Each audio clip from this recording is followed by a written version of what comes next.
Hello and welcome to Check 1 2, where we give you the lowdown on testicular cancer by talking to survivors, advocates and supporters of testicular cancer here at the world famous podcast studio Glasgow. In this episode we talk to Colin Templeton, who is a true testament of resilience. Colin's journey through his testicular cancer find is unique in the fact that his cancer wasn't actually found on his testicle but between his testicles. To further exacerbate, Colin's diagnosis, he does already have a diagnosis of cardiomyopathy, which Colin discusses in this episode, and how that could have affected his cancer treatment, or how it did affect his cancer treatment.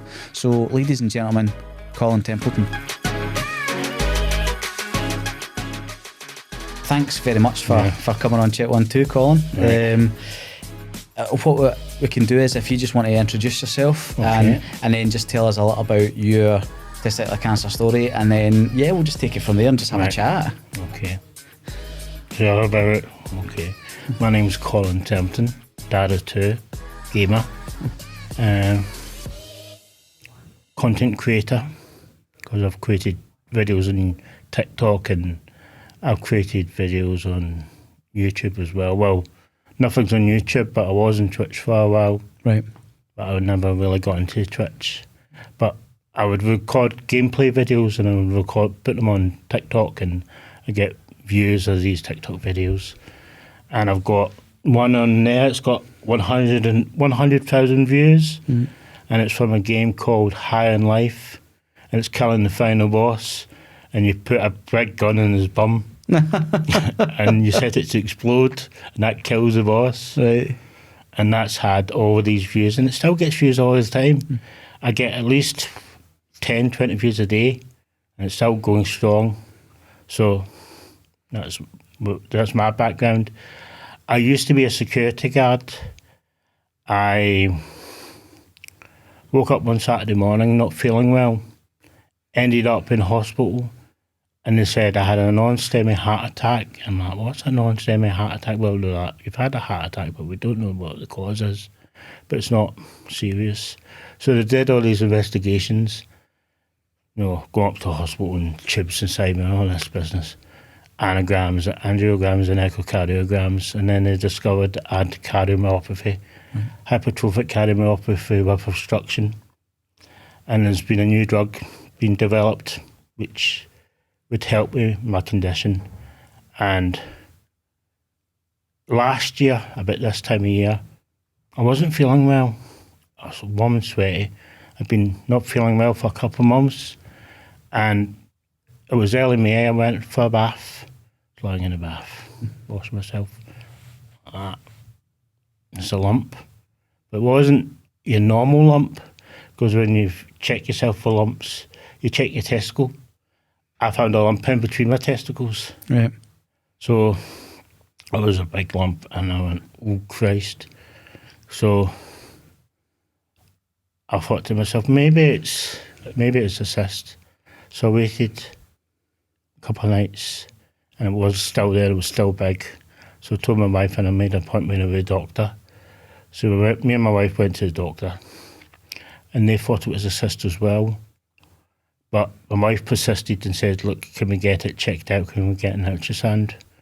Took 4 months to get an ultrasound, and they gave me antibiotics. So I took antibiotics, and it's still there. Wanted a second opinion, chased up the ultrasound, got one, but like I said earlier, it took 4 months to get this ultrasound. And then they referred me to a urologist at Ayr Hospital, Right. and they examined me, and they says, look, it's going to have to come out so we can investigate it. So I went for a CT scan shortly afterwards, and went back for the results in November. And they says, oh, it's something serious, it's cancer, but we don't know if it's leukemia or it's just testicular. But it needs to come out. So it was October, not November, it was October. So in October, I had the operation, and I waited to December. I was going to phone them in early December to find out what's going on, and I got told, can you come into this hospital in Ayr and I was in Cumnock. So me and my wife travelled down there, and that's when I got told it's testicular cancer. Right. Right. And my brain just switched off completely. And normally I could have navigated home quite easily from there. I ended up taking a long tongue and going all over the place. So got the phone out, put it on its hold and navigated home again. But I was like, oh, what am I going to do? Yeah. And I had to tell my kids, because I've got 2 young kids, 7 and 9. I just didn't know how to tell them. I ended up telling them because I didn't want anyone else telling them that I had cancer. I wanted to tell them myself. So sat them down, told them that I had cancer and it's a medical condition and I'm going to get treated for it. And we're going to get support for it and everything else. So we went to Ayrshire Cancer Support, and whilst I've been getting treated for cancer, they've been getting support from Ayrshire Cancer Support, counsellors, and my wife's been getting therapy as well, because she's not been able to handle the fact that, first of all, I've got heart disease, and second of all, hello, you've got cancer. Yeah. So they've been getting this. Meanwhile, since Christmas, when they were determining how to treat my cancer, I've been in and out of hospital twice a week to the beats, and then it was once a week. I've been getting the treatments. Because of my heart, they gave me something called carboplatin. So I'd get that administered, and they kept me in hospital first 2 times for the carboplatin because I was worried about my heart. Right. And to be honest, it's not really had an effect on my heart. It's just that I was really tired, like really tired. Normally I could walk around the supermarket okay, struggling around the supermarket completely, thinking, oh God, is this the heart or is this the cancer? But thankfully it's turned out it was just the cancer treatments taking it out of me. Yeah. You know? I think that's the thing as well, like how you don't realise how much these treatments are going to just fatigue you, you know, and one with the stress as well, you know, being stressed about it, and, you know, having 2 young kids as well, you know, it's a lot to put on somebody as well. I've been dealing with stress by playing my Xbox. Yeah. Been playing Halo Infinite, something rotten. Right. So I've been playing Halo, and I've got Games Pass, and occasionally I'll play games. I'll pick up a random game, for example. Because of the Fallout TV series, going on social media and on the news stories and everything else, I thought, well, you know what? I like Starfield, I'll try Fallout. Right. So I tried Fallout 3. Been playing that the last couple of days. But mostly during the cancer treatment, I've just been running about killing people to get the stress out of my system. And I've completed Games Passes, you know, packs, and I've got through them in a couple of days, where normally if I was working, it would take me over a week, 2 weeks to do this, because I was obviously coming home and doing it in my free time, whereabouts my free time is greatly increased. So completing it quite easily. Yeah.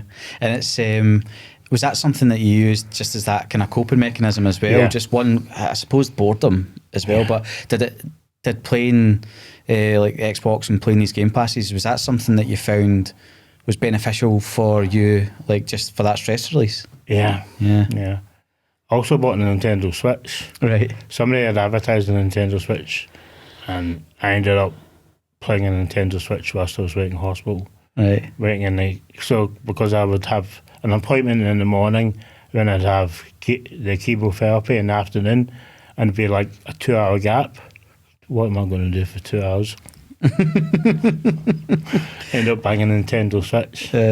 Switch is great. Like my kids have got one, and like me and my wife will play the games with them as well, and they love the Lego games. Like anything that's kind of Lego based. Like my youngest, she's loves DC supervillains. Yeah, you know, and that's her go-to. You know, she just likes running about, like I say, just breaking things and killing things.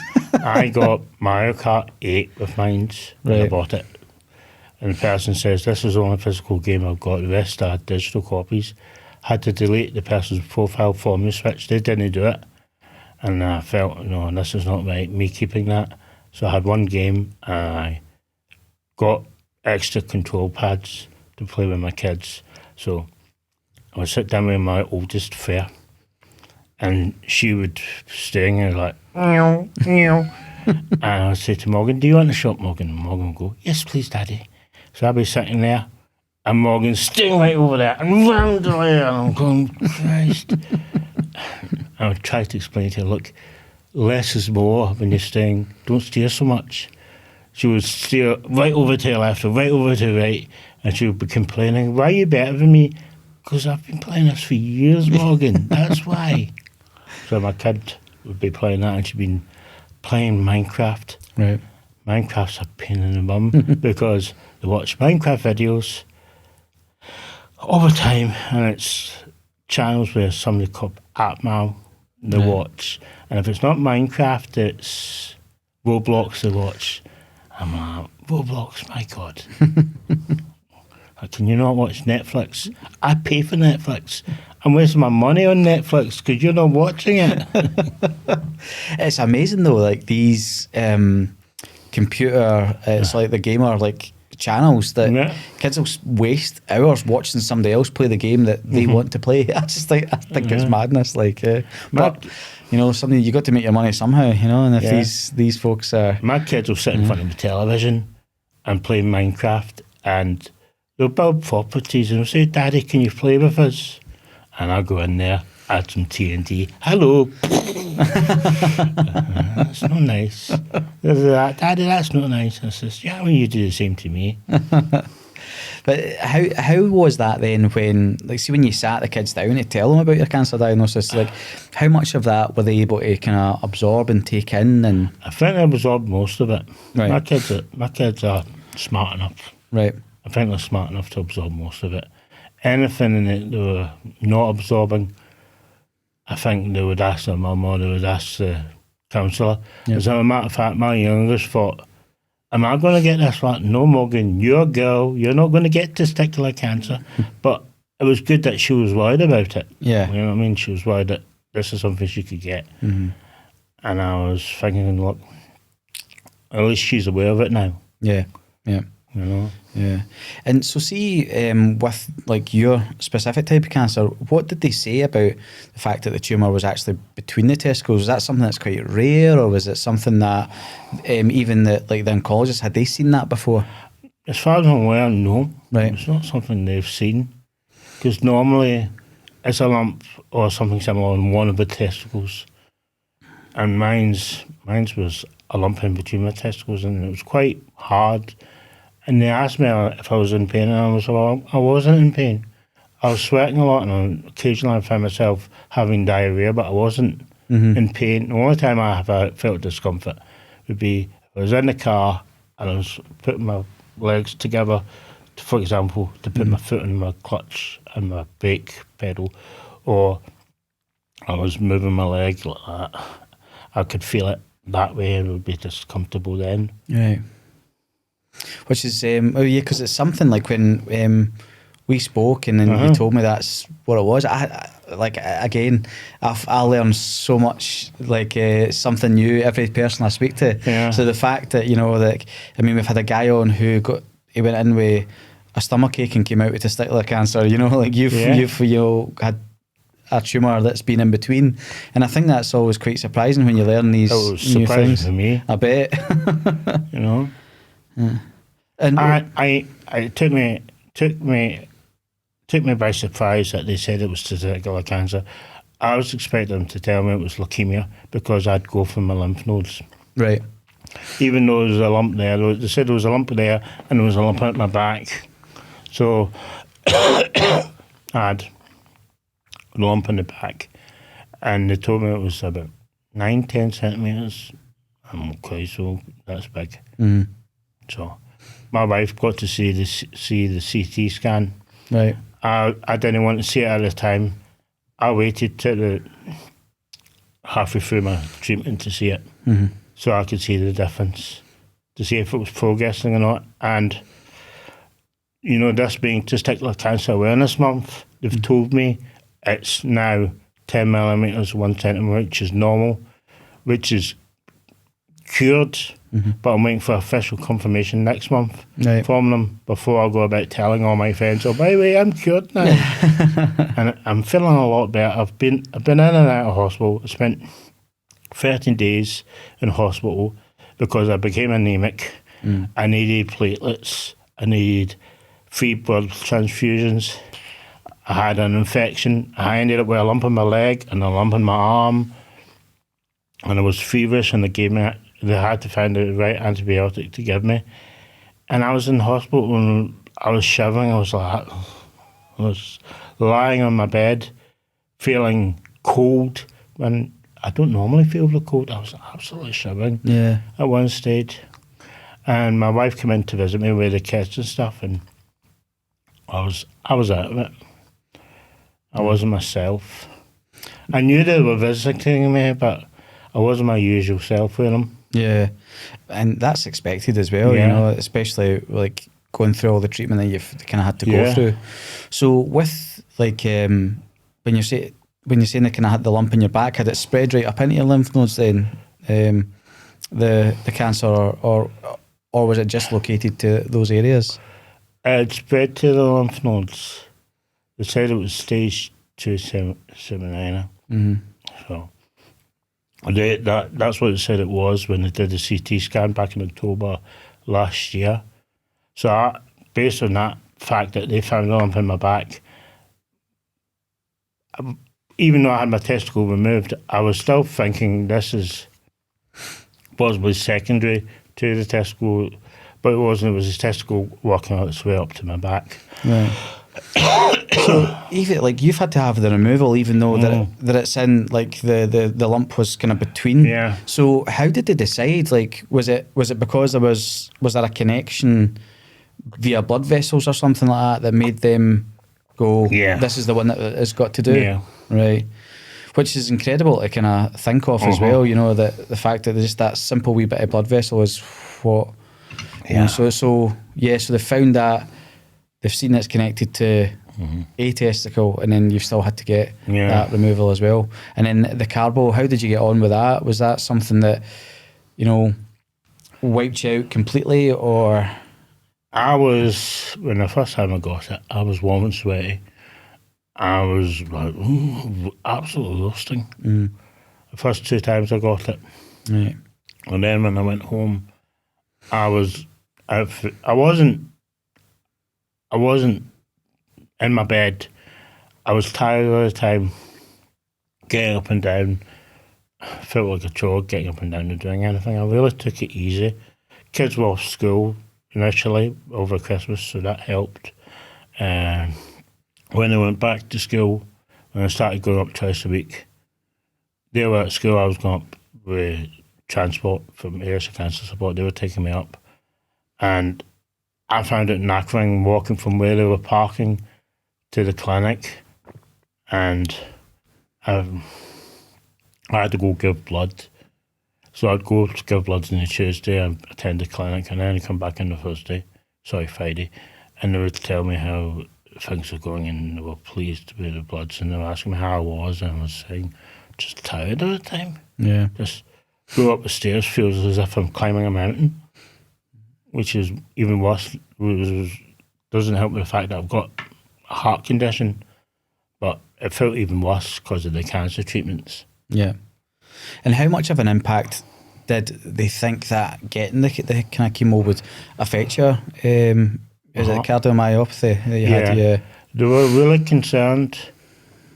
They were that concerned that instead of giving me the 3 drug treatments, they gave me the 1. They chose the 1 treatment. And because of the size of it, it says they would give me 3 to 4 treatments of carboplatin over a 16-week period. And I had the first 2 treatments. And then I needed platelets, and that delayed the 3rd treatment. And then 3rd treatment went fine. I was in and out the same day. Went home and was okay. And the 4th treatment, I felt okay initially. And then I ended up in hospital, like I mentioned earlier. Yeah. And then I take it like when you went into hospital, were they concerned then that did they have to delay any of your chemotherapy as well because of that? They spoke with my cardiac nurse and they changed my drugs Right. for my heart condition. One of the drugs I take is called, the name of it escapes me right now, but they changed one of my drugs, and instead of being 500 milligrams of this drug, they reduced it to 250, and they were saying take 125 milligrams in the morning, 125 milligrams at night. Wait a minute, get the name of the drug. Because what was the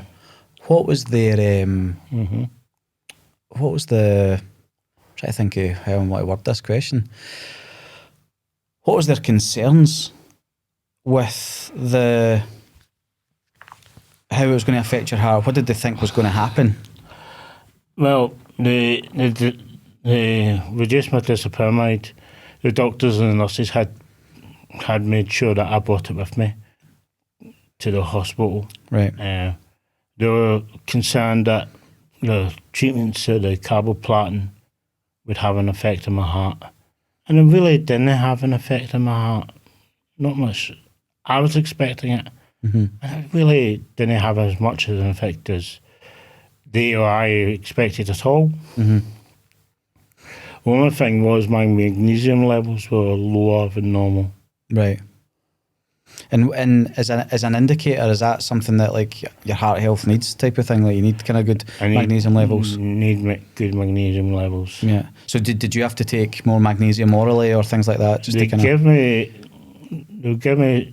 They would tell me 1 week my magnesium levels were low, and next week they were fine. And it depended on my diet and stuff. I ended up finding myself eating dark chocolate because that has magnesium in it.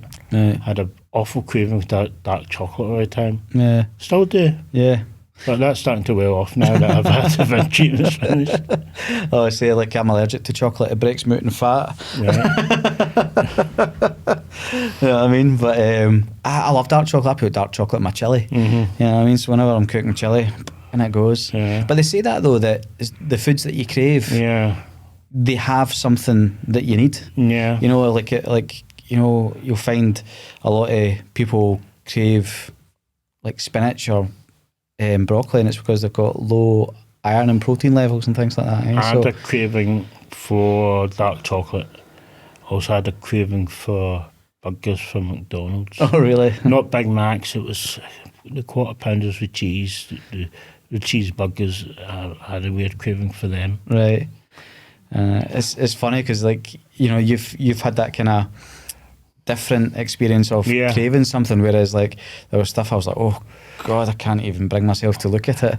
See, when my wife was pregnant, she had an awful craving for KFC. Oh, really? KFC all the bloody time. I found myself going down there with my youngest. Right. Sorry, my oldest. When my youngest was due to be born, I would go down there and I'd say to her, right, we're getting mummy a KFC. My wife was really into fried chicken at the time, and she was saying, Morgan wants a fried chicken. Morgan wants a craving. Because we knew what the baby was going to be and we had settled on the name. Right. But at the time, I would say the baby, not Morgan. Morgan's my youngest. Yeah, it's funny that like how the human body wants to crave stuff as well. But you must have got to the point where the KFC staff were just like, "Same again, Colin." Well, when I was going to KFC, the woman would recognise me, and she would pretty much know what I was going to order. Oh, really? Yeah. Of course, though. Of course. So, see, when you're talking about the Ayrshire Cancer Support, giving your wife and kids support, that's amazing. I didn't realise that was something they offered, like in amongst their services. How is that for them? You know, is like obviously you're getting your treatment and getting your support for you. I suppose it's something different that we've never spoke about on this. Is, you know, there's that service. Yeah. What is it they offer and what is it they do? They offer counselling. My wife went for counselling. She's been for counselling a few times. They also offer complementary therapies. I went for a few of them where I would get reflexology. So I'd be sitting there with my legs out like that. Quite comfortable. And the woman would tell me, "You're a wee bit dehydrated today." I'm like, wow, that's amazing. How does she know I'm a wee bit dehydrated? It's purely based on the treatment that she was giving me. My wife went for them as well. I was due some when I was in the hospital, and I missed the last 2 sessions. I got a phone call today, would you like another one? I'm feeling a lot better. Don't feel the need. And I was offered counselling as well. So I went down and spoke to a counsellor. And I was in for about half an hour with a counsellor. And I really didn't need counselling. I've got all these coping mechanisms that I've developed over the years from working in security and in a call centre as well. Got all these coping mechanisms. But my wife, her mind goes in all sorts of directions. She's training to be a minister, and she was all worried that I would leave her. I would die. I'm like, well, no. I doubted that I would die. I doubted I would die. No, they would told me, if it was really serious, they would have told me, it was really serious. And then I would have found a way to cope with the fact that I had very serious cancer. But the way that they were speaking to me, I got an impression, no, this is serious, but it's not that serious that I'm going to, have to meet my maker and set my affairs and all this business. Yeah, you never felt that impending doom as such. No, I never felt impending doom. Yeah, it must be hard though as well. It'll be a big transition and a big ask. Like your wife's obviously doing this training to become a minister, which I can imagine opens you up to a whole load of philosophy and ideas on mortality as well. So how did she kind of cope with? I'm just trying to think how I word this. How did she, combine like obviously her faith and, your diagnosis in terms of kind of like, was that something that you guys as a family, were able to kind of, did you go to church on that? Did you, what was your thoughts on that? Last year, or was it the year before, I started going to church where previously I never really went to church. Yeah. I was always working weekends. I was never a church goer. I never really believed in God, but my views changed recently. I'm not joined the church, but I'm not a really religious person. But I'm getting all the support from people in the church who are thinking about me and praying for me and stuff like that. And I've made friends in the church as well. I'll usually go to a group on a Wednesday morning in a church in Sturton. We can play dominoes and do crafts and stuff. It's like a friendly, relaxing group session. Yeah. So that's helped. Yeah, oh, definitely. And I think, we live in this kind of society where, the church and religion in general can get kind of knocked a little bit. But actually, like you see the support networks that, the church does give people. I don't claim to be religious myself, but you can see the benefits, it's, and it's great that, that they offer these things out there so that folk can go along and see, even just playing like a simple game of dominoes as well, it's great, Yeah. The way I've been dealing with it is to try and keep life as normal as possible. Yeah. So, when I was going to a hospital, I'd try and get an appointment in the morning so I can come home and just pick up the kids from school or take them to the after school clubs. I'd take my youngest to Taekwondo. My youngest goes to Taekwondo on a Thursday. Right. And she's doing really well at Taekwondo, and that's something I wish I had done when I was younger. Right. Honestly. Yeah. It's great as well to have your kids doing something that's a discipline as well. If it really is helpful. And again, it's like you want your kids to be active and happy and to have these friendships and things like that as well. Yeah. So we've tried to keep it normal as we can. Yeah. I've got a cinema card. I can go to the cinema where it's Odeon Premier, or whatever it's called, Premier Club, and I don't have to pay. I pay £17 a month. I can sit in a Premier seat and can go see 2 or 3 films a day if I really wanted to. Mm-hmm. Ended up watching 4 films over 2 days with my wife last weekend. Right. And I've got a carer's card, so my wife can come along, or I can take my daughter as a carer. Yeah. And then pay for the other one and go to the cinema. So That's excellent. That's exactly what you want. Yeah. So last week I went to see Godzilla in Kong, which was okay. The weekend before, kids were away, me and my wife went, well, they're away to camp, we'll go to the cinema. Because there was like half a dozen films we wanted to see, Right. like Ghostbusters and stuff like that. We ended up discussing films. Like, well, we would kind of take the fair to see this film because this is too scary, even though it's a 12A. She wanted to see Ghostbusters, but she's never seen the original. So I think if she's going to watch anything with me, I'm going to make sure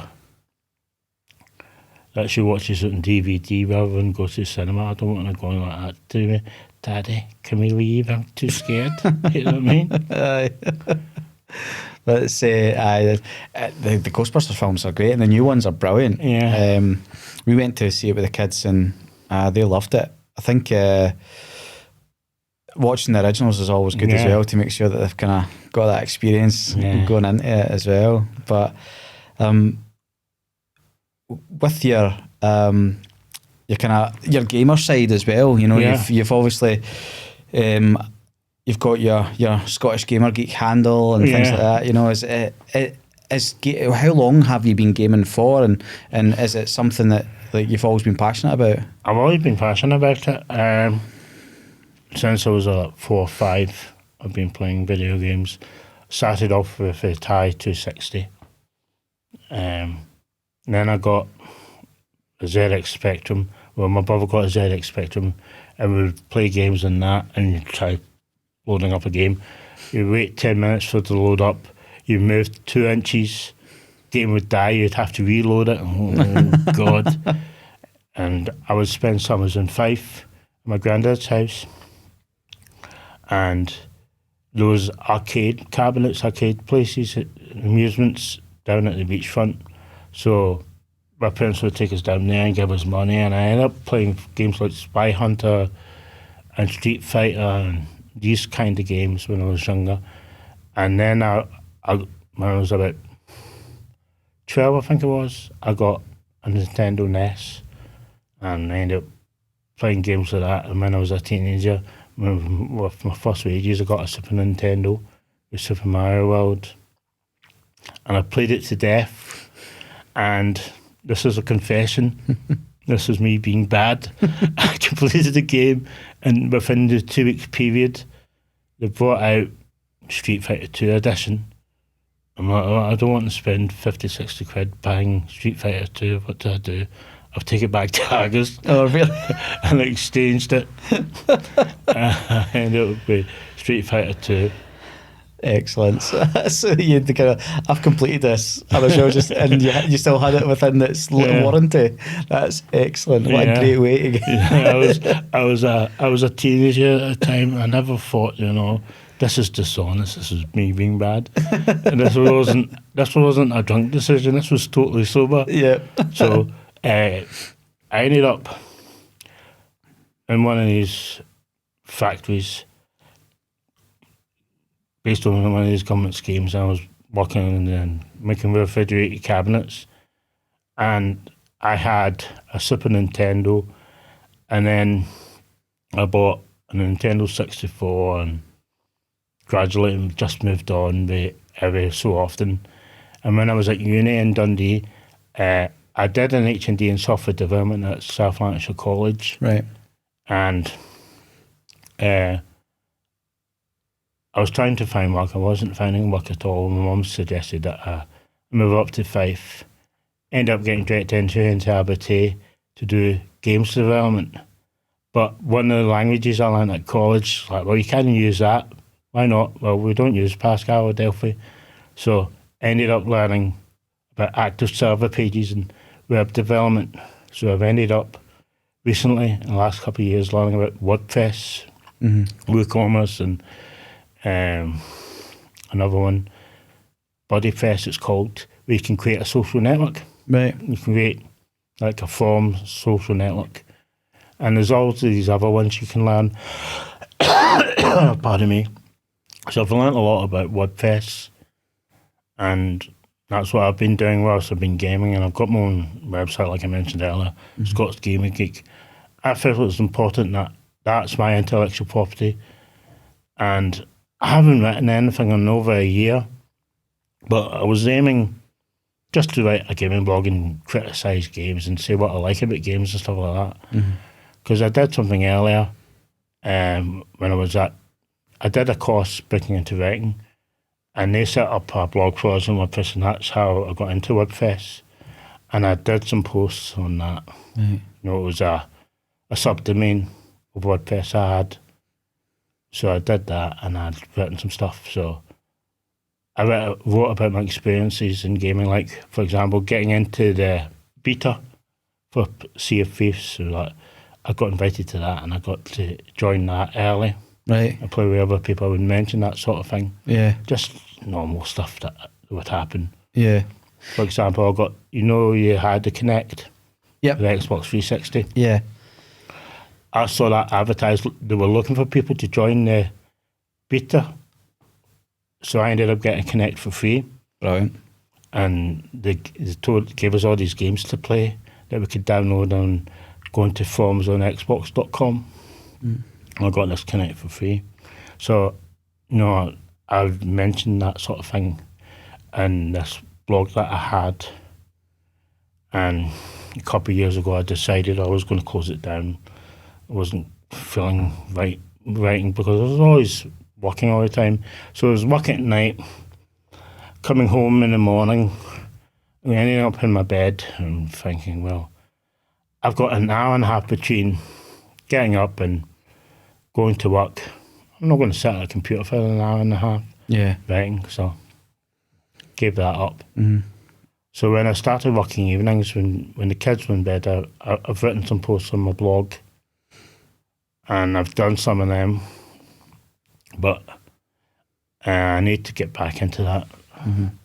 I've learned a little bit WordPress security and stuff, and I need to really get back into that. But dealing with the cancer and the heart disease, I thought, well, get myself back on my feet before I start writing again. Maybe find out where I can get news stories about games, and maybe I could do a podcast or go back onto Twitch. I tried Twitch for a while and ended up with 100 followers, and I was trying out games like Fortnite, and here's a guy in his 40s trying Fortnite and thinking this is not for me. And then recently I found out there's grannies playing Fortnite and they've got hundreds of followers on me, thinking, Christ, there's a granny on Fortnite getting hundreds of followers? Why should that not be me? There's a guy who, and I can't remember his handle, but he's an ex-military sniper, and he's playing like Call of Duty and all that, and that's the weapon that he chooses is that sniper rifle, and he's this, and I think it's like Grandad Sniper or Sniper Grandad or something like that, and it's watching his videos. It's quite incredible. He's in his 70s, and then he's schooling all these young kids on how to actually shoot a rifle that's in a game. I've tried Call of Duty, and to be honest, I'm rubbish. I'm okay at Halo. I've played Halo for 20 years. I'm okay at Halo, but Call of Duty, playing with actual real guns and these games, no, I'm not really good. When it's fantasy weapons, I'm okay. I was, me and my cousin had a flat when the first Halo came out, and he got it. Like, he waited in line at a store and all that to get it, and I've just never been good at first person shooters. Give me an RPG or a platform and I'm fine, but see, I think my mates all play it, and they all play Fortnite, they all play Call of Duty, and see, they'll just shoot, and then this wee thing will appear, headshot. I'm like, I didn't even see anything. Yeah. How did you see that? So it's quite incredible, some of these guys. But you ever thought about marrying your experiences together? So like, you know, like your experience through like your heart health journey, your testicular cancer journey, and then, you know, combining that with your gamer blog. I was actually thinking recently, gaming might be a good way of raising awareness of testicular cancer, because you've got, with Halo especially, they've got icons that, for example, Black History Month and women's rights awareness and all this. They've got icons that you can put on your armour as a emblem, and you've got the same emblem on your gamer tag on the screen. You can have that as well. Right. And they do, for example, Earth Day. So I was thinking along the lines, like, maybe I should raise awareness of testicular cancer, because I'm going to be frank. Can I still be Paul? Yeah, you can still be Paul. I'll be totally frank. And I knew nothing about testicular cancer. When I was told I had testicular cancer, I really didn't know anything at all. I had to look up online. I was lying in hospital just before Christmas, and I got one of those boxes right in front of me, right there. I got one of those boxes, and I honestly felt like, oh, look, I've got a Christmas present. Right. Taking stuff out of it and going, oh, like, in there's a bottle, a chili bottle, and I was thinking, Christ, that would have been so useful when I was working. I could have filled that with coffee. I could have had that full of coffee, and when I went to a site, and first thing in the bloody morning at 6 a.m, I could have had this lovely bottle of coffee, and there's a mug in there as well, and there was a code for Football Manager in there. I don't play football games, so I'll just ignore that. But there was a code in there for ball bags underwear. Yep. And I went like, well, I'm going to get some. I'm going to get some after Christmas. So I went onto the Ball Bags website, had a good look, and I thought, there's tartan one, this funky tartan one. That would be brilliant. I'll go with that. Yeah. So I ordered that. I got a free pair of underwear. That's nice. And there's a bamboo toothbrush in there. And my teeth were sensitive at first when I was getting my treatment. And the bamboo toothbrush really helped, because I had a normal toothbrush. But the bamboo one really made a difference. And I swear to God, that is a really good thing to have. Especially when you're getting treatment, you've got like notepads and stuff like that. And I can't thank Cahonas enough for that box. No. Because that made an improvement. And I've got stuff like, for example, I think there's a cloth in there that would help, just as, you know, help in general. But, you know, if you're warm and sweaty, you can use this to help you cool yourself down. And I thought, well, actually, that's going to come in handy in the summer.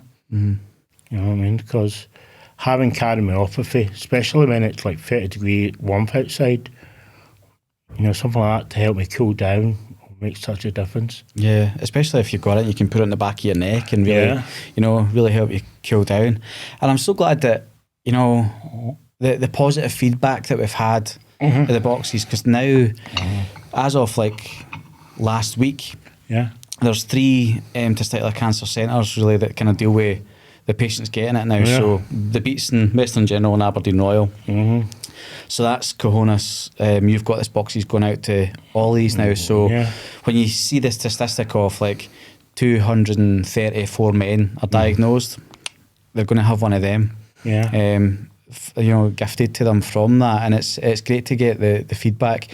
Richie tried really, really hard, and he's got this great attention to detail, and he's honestly, this guy researches everything, and all of that stuff I wish I had when I was going through my treatment, you know, because it would have been so handy, you know, and I'm so glad that, you know, you got to experience that as well.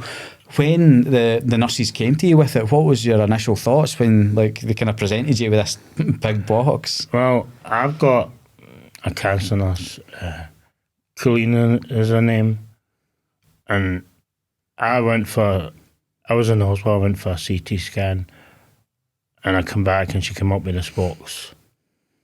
I'm like, what's this? Oh, this is from Cahonas, Scotland. Oh, great, let's have a look. I mean, I was ecstatic. Honestly, I was like, that was a real pick-me-up, because they were saying, well, we're going to start your treatment on Thursday, or well, it didn't start to Friday, unfortunately, but that's here and there. And I'm going through the box thinking, wow, this is lovely. All this stuff will help me a great deal. I've got the cutlery, the bamboo cutlery. I've still got it. I've not used it yet, but I was thinking, if I'm in the hospital and they give me food all the time, if I end up in the hospital again, I've got bamboo cutlery, which will come in handy, and a bamboo straw. Or even if I go somewhere, decide for a wee weekend away with the wife, or go somewhere, I've got bamboo cutlery I can take with me somewhere. And there's loads of stuff in there. There's lip balm and there's hand gel and there's mouthwash and stuff like that. I ended up with so much mouthwash from the hospital and Cahonas, and somebody bought my mouthwash from the supermarket. I've ended up with like a 6-month supply of mouthwash. Would you like some mouthwash? Yeah, I'll sell it to you, Yeah. Honestly, it's... I never had any problems with my teeth. I chipped one of them. Oh, did you? Yeah, I chipped one at the bottom. Right. I chipped it in January, February. And I don't know what I chipped it on, but I was at the dentist today and they says, we could fix it, but it could get worse. We'll just leave it. Okay, we'll just leave it then. Yeah. Amazing. So now that you're kind of like, I mean, you're one of the first guests that we've had that's kind of in the throes of testicular cancer treatment. Do you know what I mean? Like, how are you feeling in it now? Because we get a lot of retrospective thoughts on it. How are you feeling in yourself now? How do you? What's your kind of your plans? Once that you kind of get that all clear next month, touch wood, as they say. Touch wood. Get the all clear. Yeah. Well, first of all, I've had this great consultant. Her name's Lena Marquez, and she's simply been fantastic. She's been one of the nicest consultants I've ever spoken to in my life. All the nurses at the Beatson, they've also all been so friendly, so helpful. The nurses in the wards have been exceptional.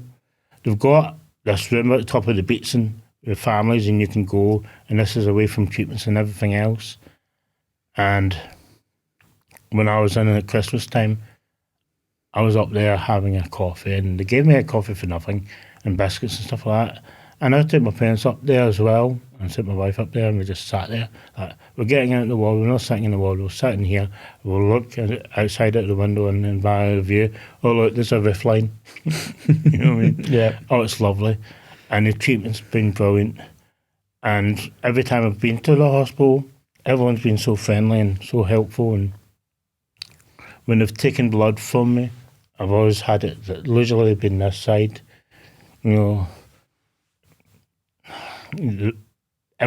everyone's been friendly and helpful, and they've always sat me down and asked me how I was and how have I been, and they've told me this, that and the next thing. Tell me in a nice way, or for example, when your magnesium levels are low, they would take blood from me and do a test and then phone me back later on in the day and tell me, for example, like I said earlier, my magnesium levels are low. And then next week, they're back to normal. But I've not taken any of your sachets. Well, it must have been your diet. That's what I was thinking as well. Right. So see, in terms of the gamer community and things like that, we've kind of spoke briefly on, how do we get that message? Because that's another area that, of interest that as Cahonas we've looked at, sports, a lot of sports stuff, and then but then not you know, that's not everybody's bag, and like you say, like you're not that interested in football and things like that. So it's how do you think we can get into that kind of gaming community and raise awareness within that? Is there avenues that you think that we could go down?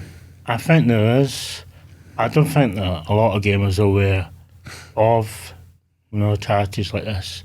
Especially, I probably don't think there's a lot of male gamers out there that are aware that testicular cancer could literally affect them like that. They could wake up one morning and find, oh, by the way, you've got testicular cancer. Oh, Christ. You know what I mean? For example, there's game shows you could harvest all that. You could have gaming-themed T-shirts with Cahonas Scotland or Cahonas logos on them. You could go down that route and have gamers. Or you could even have like a podcast where you're sponsored, you're talking about video games, so you're talking about video game news and showing game videos, and you could be sponsored by Cahonas Scotland or Ball Bags or somebody similar. Them being the sponsor means that people would be aware of that charity or that company, and that would mean that they would look that up. Even if you were to write to email Microsoft or write to Microsoft, for example, Phil Spencer is the chairman of Xbox. He's really into his gaming. He's as much of a gamer as he is the boss of Microsoft. You could probably contact games companies in the UK and visit them and do a workshop on testicular cancer and raise awareness. For example, Dundee's, you know, gaming capital of Scotland, they still are. And as far as I'm aware, Rockstar North, I think is the name of the company, I think Rockstar North is still based in Dundee. There's games companies in Scotland and Edinburgh. Right. There's technology companies as well in Edinburgh and Dundee. I think it might be best to maybe contact the Scottish Government or MP and get help that way. But the way I would do it is I would discuss it with gaming on Discord, you know, join these communities and just mention testicular cancer, or even post links and create videos on TikTok. For example, the video you sent me, I posted it on TikTok and I've had about 800 and 900 views on that. I've only got 154 followers. If I was like a big streamer, I would have thousands of views and that would raise awareness, something rotten. So I think raising awareness of testicular cancer in the gaming community means that you probably have to attend game shows and go to these markets where they sell the video games and stuff and have a stall and have gaming T-shirts and gaming related items.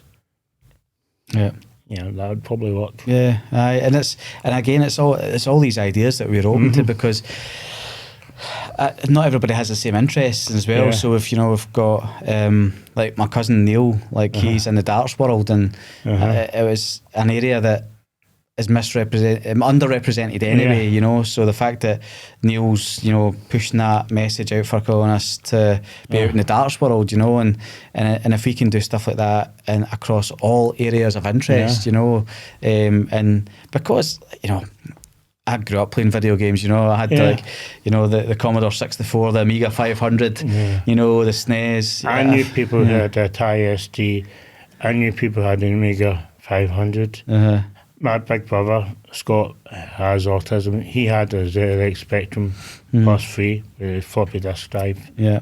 It was funny, the family and I went to Edinburgh recently, and we went to the Museum of Childhood. And you're getting old when, you walked in and there was the ZX Spectrum as a museum It's a museum piece. I saw that in the Transport Museum. If you go up the stairs, you'll see a ZX Spectrum, and I'm thinking, God Christ, that makes me feel old. As a matter of fact, a couple of years ago, there was a video games exhibition, in the Museum of Scotland, I think it is. Right. And it was arcade cabinets and stuff like that. I also went to the Video Game Museum in Sheffield, went to a Comic-Con down there, Right. visited this National Video Game Museum, and I'm going to be honest and say it was crap. Right. Okay. It had a few arcade games and stuff like that. It was basically a hall, a couple of arcade games, and this is not a criticism of the museum itself, but personally, if it was me, I would have done it better. Mm-hmm. I would have had more information about, for example, your Game Boys, or your Neo Geos, or your Nintendo Switches, or your Super Nintendos, or your N64. The fact that Sony developed the PlayStation because of Nintendo. Yeah. Yeah. Because they were supposed to develop a CD-ROM drive for Nintendo. They had this project, and Nintendo decided to go with somebody else, which didn't get developed at all. And Sony went, well, bugger that, we'll go and make our own. Yeah. And that's the reason my PlayStation exists. Yeah, it's quite incredible when you hear that story. You know, you think what could have been for Nintendo and what they lost. I mean, they lost traction for so many years because of that deal, you know. So they stuck to the guns with the cartridges for so many years. Yeah. And then when they brought out the Wii, they started using 3D, actual CD-ROMs. Yeah, which made it a lot better. I think I think everybody had a Wii at one point, you know. I never had a Wii. My brother had a Wii. My sister down in London had Mario Kart and a Wii and a couple of these nunchuck controllers. Yeah. Oh, me and my mates would go down to my pal Ross's house and we'd play Tiger Woods golf. Like we were actually playing around the golf with our sausage rolls and all that type of thing, you know. And it was I would spend about 8 hours a day playing Tiger Woods golf in the Wii. I used to play it on this Nintendo 64, and if you bought the camera for the Xbox 360 camera, you could put your face on a character in Tiger Woods golf. So you sit there like that. Photo. And you do it that way. Mugshot. And you upload this it would create, based on the photos, you would have one on each side and your front, and it would create a head and create a golfer that supposedly looked like you. And to be honest, it didn't quite look like me. It looked a little like me, but it didn't quite look like me, if you know what I mean. Yeah. It's like, if you attacked me, if I was crossed between me and Crichton from Red Dwarf, then that was it. Brilliant. I love that. As long as you're not the kind of big square jawline, you know. Yeah. So see, given the experience that you've had with testicular cancer, you know, what advice would you give to even like other men, but other gamers who will hopefully watch this as well? Like, what's your advice to like your kind of male peers within the gaming community? My advice: check yourself. Do it in the shower. Do it in the bath. Even if you're lying in bed first thing in the morning, lift one leg up, put one leg up to the side, and just check yourself. Because you never know. You might find a lump and everything might be okay. But if you find a lump, then you know what to do next, obviously. Go visit a doctor, get advice. Because you could end up in a position where you've got testicular cancer, or it could just be a cyst like my doctor thought it was. And if it was just a cyst, or it is just a cyst, then that's okay. But at least you're getting yourself checked out. So my advice is, for male gamers, is don't just sit there playing video games all day. Check yourself maybe once a week. You know what I mean? It doesn't take you long to check yourself. Go check yourself in the bath. I checked myself in the bath. That's how I found my lump in the first place. Yeah. I mean, I never checked myself at all, and if I'd noticed earlier, I could have had treatment earlier. And I could have simply had my testicle removed, and that would have been it. And that would have been the cancer gone. But I had to get my testicle removed, and I had to go get chemotherapy and go through all the ups and downs of having testicular cancer as well. how the treatment's actually made me feel. I mean, so the sooner you deal with the lump, the easier it is on you. Mm-hmm. So, don't sit there. Get yourself checked out. That's my advice. Brilliant. Well, Colin, thanks so much for coming on Check problem at 1 2. It was lovely to meet you in person. Yeah, lovely to meet you too. Yeah. Let us say everybody, keep in touch, and anything that we can do going forward and that as well. Like, always reach out to us. Yeah, I will. All right. Thanks so much. Not a problem at all. Cheers.